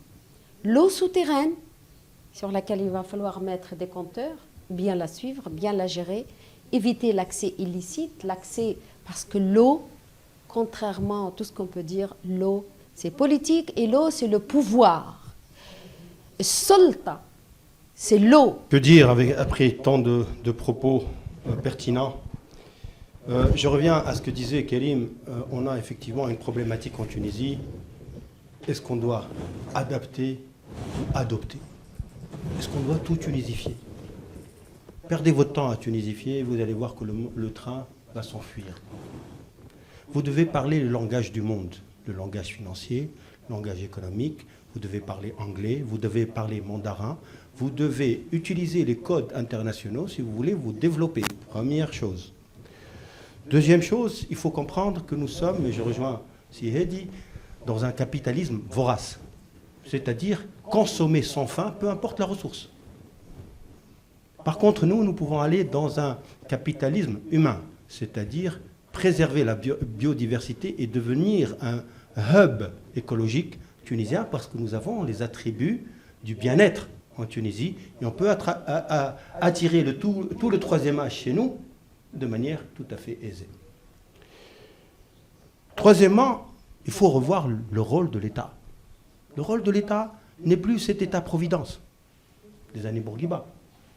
Aujourd'hui, on a marginalisé le rôle de l'État au profit de lobbies qui ont pris et qui ont privatisé l'eau, l'école, la santé, le transport, etc. Que fait l'État dans tout ça? L'État doit revenir à sa souveraineté nationale. L'État doit revenir à un arbitrage dans l'intérêt du citoyen, pas dans l'intérêt des lobbies. Aujourd'hui, l'État joue le rôle de son propre lobby, qui est l'administration, et joue le rôle de certains lobbies qui votent des lois en sa faveur. L'État, entre autres, parle de réforme. J'en ai marre de parler de réforme. Ça fait 30 ans, 40 ans, 50 ans qu'on parle de réforme. Elles ne s'arrêtent jamais, ces réformes. Vous n'avez pas dit quand est-ce qu'on va arrêter cette réforme? Quand est-ce que vous sortez ce papier? Le régime de change, ça fait combien d'années qu'on en parle? Depuis les années 70, on veut le réformer. Il est toujours en réforme, toujours en étude. À un certain moment, il faut vous dire, oh, arrêtez, arrêtez. Et je suis d'accord, la vision, elle doit être inscrite sur le marbre, votée par loi, et faire feuille de route pour les 20, 30 prochaines années, moyennant des ajustements. Donc je suis d'accord qu'il faut revenir à un plan, à un ministère du plan, qui puisse prendre une feuille de route et l'imposer aux différents gouvernements, pour qu'on n'efface pas et qu'on change de direction, et comme si on n'a aucun acquis dans notre histoire. La monnaie, effectivement, Kélim, si on va ouvrir notre monnaie, je rappelle du temps de Hedi Nouira, un dinar valait 3 dollars. Aujourd'hui, 1 dollar vaut 3 dinars. La monnaie, malheureusement, nous sommes dans un marché vorace. Avec notre petite monnaie, avec notre petite économie, si nous sortons dans ces turbulences-là, nous serons happés et spéculés par le marché international. Donc il faut faire très attention là où nous mettons les pieds, parce que nous sommes dans une économie de plus en plus vorace. Est-ce que nous en avons les attributs? Est-ce que nous avons les systèmes et les codes pour gérer ce capitalisme financier des pires qui puissent exister? Et l'un des capitalismes qui a été fait, c'est le découplage en 1973 par Nixon du dollar par rapport à l'or pour le mettre en pétrodollar pour pouvoir dominer le monde et donc dominer l'énergie. Et là, je viens à l'énergie. L'énergie, c'est pas des forces occultes. Et donc l'énergie, si vous voulez effectivement gagner la bataille de l'eau, il faut d'abord gagner la bataille de l'énergie. Parce que l'eau, vous ne pourrez pas l'extraire, vous ne pourrez pas la pomper, vous ne pourrez pas la distribuer si vous ne maîtrisez pas l'énergie. Que fait la Tunisie en termes de mix énergétique? Ce qui est ridicule, ça fait 20 ans que nous sommes en train de dire que nous devons atteindre 30% du mix énergétique venant des ressources naturelles, renouvelables. Eh bien, nous sommes à peine à 2,7%, 20 ans après. Alors, exactement, on a un problème. D'abord, quelles sont nos réserves potentielles? Quelles sont les nouvelles technologies? Qu'avons-nous fait avec le solaire?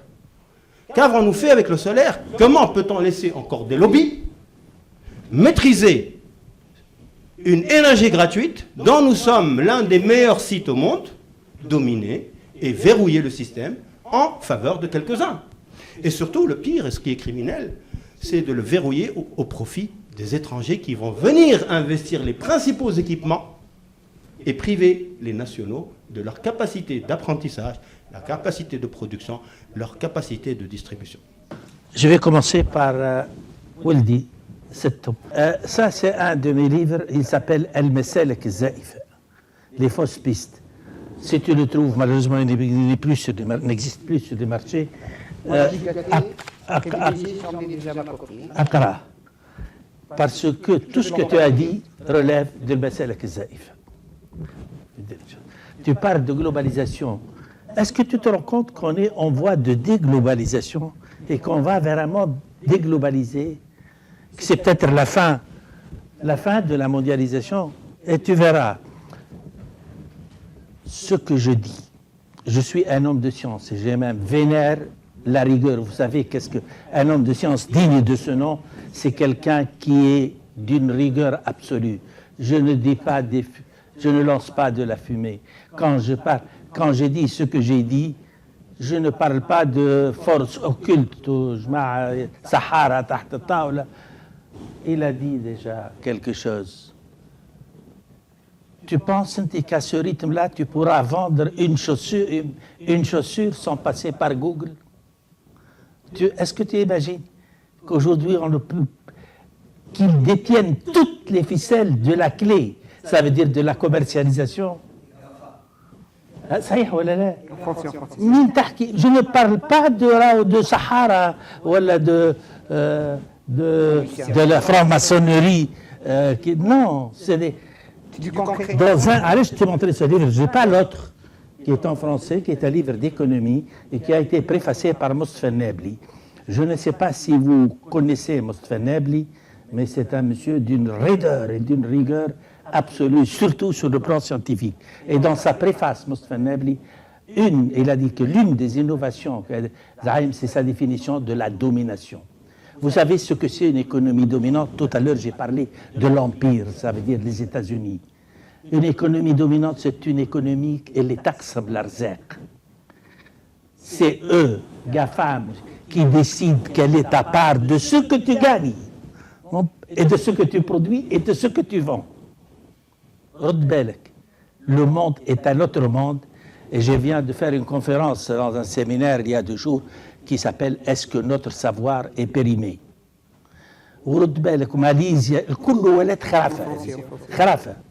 Ça, c'est pour le premier point. Et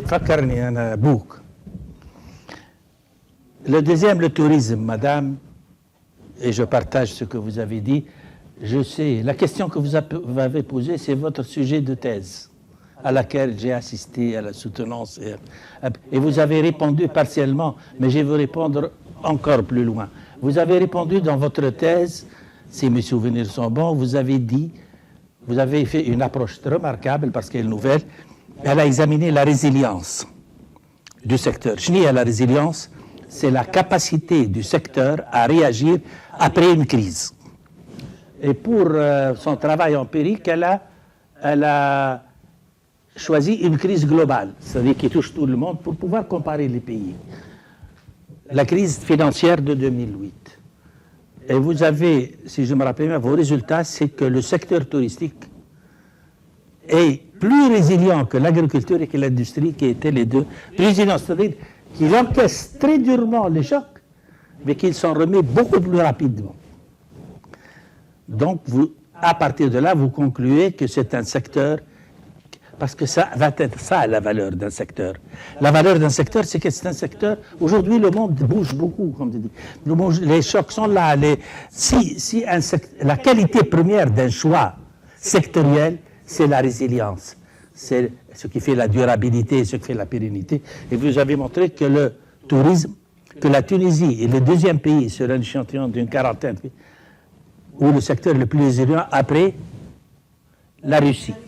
Bien, merci. Dernier mot à propos de modèle. On parle de modèle comme si c'est quelque chose qui se décide. Un modèle ne se décrète pas. Un modèle, c'est le produit de forces sociales qui sont derrière, etc.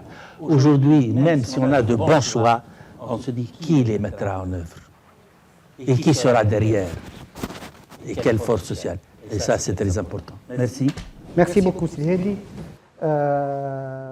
Professeur Guides, pardon. Je vous laisse la parole de la fin. Oui, je pense que devant ce déluge d'informations et d'analyses, c'est difficile.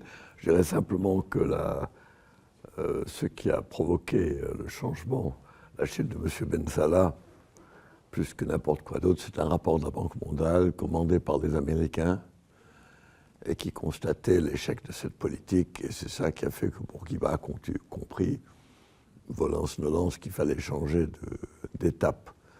Donc c'est un cas d'intervention américaine qui est peut-être pas plus mauvais. Enfin, bon, c'est pas toujours le cas avec les Américains. Mais de toute façon... Je crois que vous avez interviewé Bourguiba là-dessus. Non, pas sur la question de la Banque mondiale. Non, non, mais j'en ai longtemps discuté avec des gens comme Smail Khalil, des gens qui connaissaient bien cet épisode-là.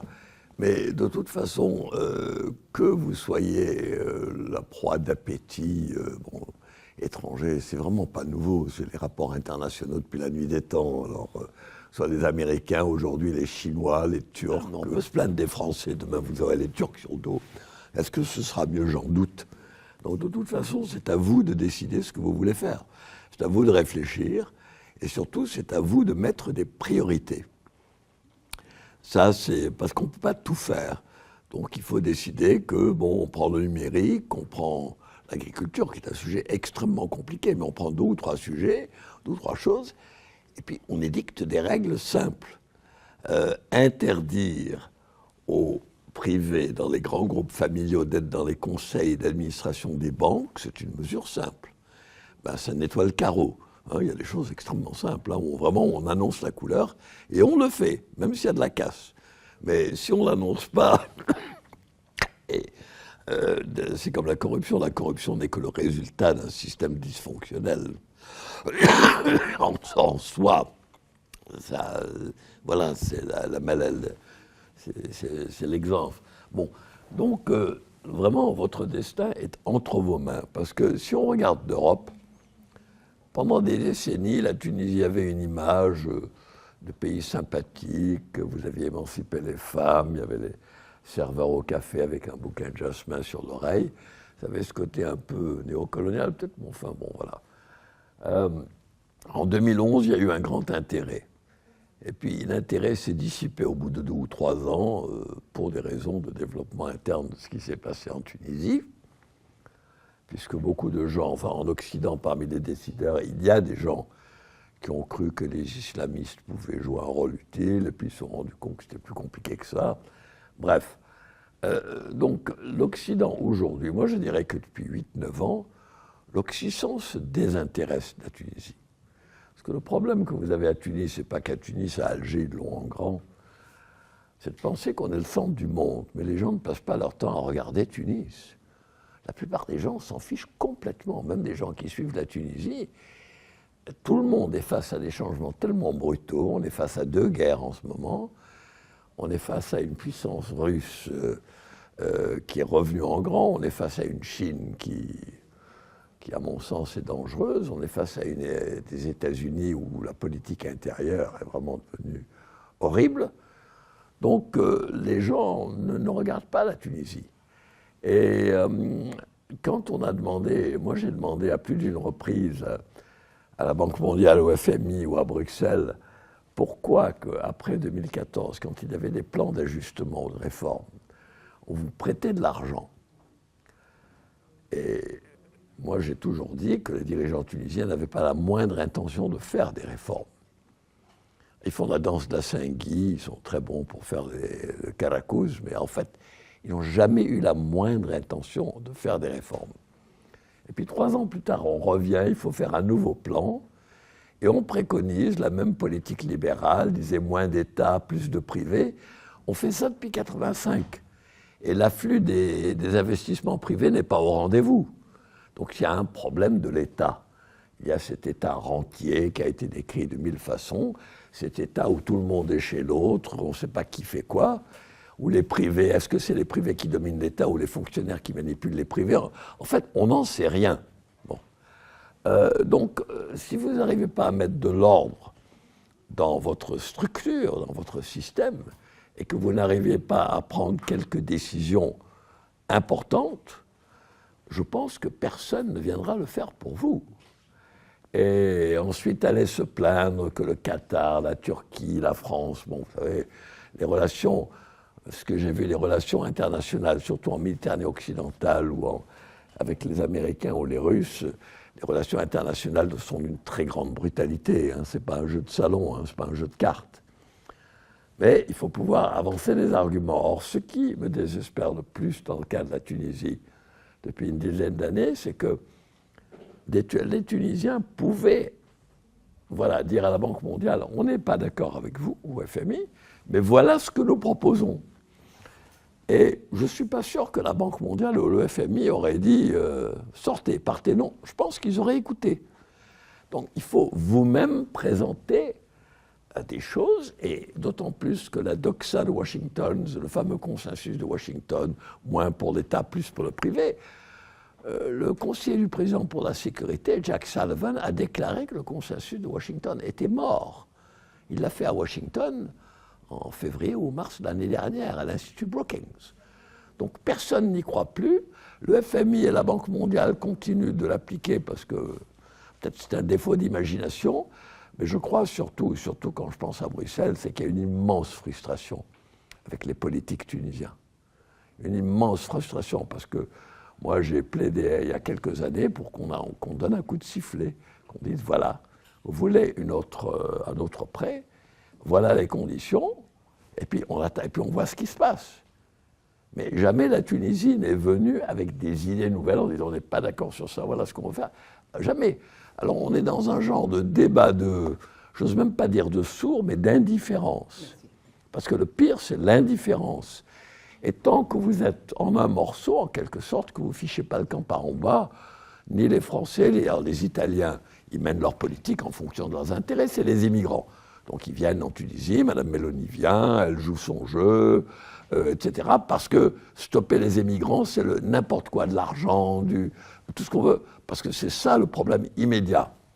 Les Français, je n'ai aucune idée de ce qu'ils fabriquent. Les Allemands, ils désapprouvent, je les ai vus il y a quelques mois, ils désapprouvent ce qu'ils appellent le manque de démocratie. Bon, moi je leur ai dit, pourquoi vous ne vous plaignez pas il y a 10 ans, quand Narda était au pouvoir et faisait certaines choses, on ne vous entendait pas, vous expliquait que Narda était bien bon. Donc les gens sont très confus, et puis surtout, on a une guerre en Ukraine, une guerre à Gaza, sans parler de tous les autres problèmes. Donc on n'a jamais eu une guerre sur le sol européen, à part les Balkans en plus petit, depuis 1945. Ce qui se passe à Gaza est inédit et on n'a aucune idée où on va. Donc c'est à vous de prendre votre destin en main. Claire. C'est pas les autres, quelle que soit la bonne volonté des autres. Moi, si un jour je devais me présenter, si je vais me présenter maintenant à Bruxelles ou devant un séminaire ou tout ça, à dire quelle est la politique économique de la Tunisie, ben, j'en sais rien aujourd'hui, j'en savais rien il y a 5 ans. Donc moi, je suis, voilà, moi je regarde et puis j'attends qu'on veuille bien me dire, voilà la feuille de route qu'on aimerait faire. Et c'est pas le manque d'ingénieurs, d'hommes d'affaires, de gens éduqués en Tunisie. Au contraire, c'est plutôt le contraire. Voilà, donc on attend. Merci beaucoup. C'était vraiment très intéressant. Vous avez droit à cet applaudissement. Sur ce, mesdames et messieurs, il ne me reste plus qu'à vous saluer, qu'à vous remercier pour votre patience. Je vous donne rendez-vous la semaine prochaine, même chaîne, même heure. Au revoir et merci.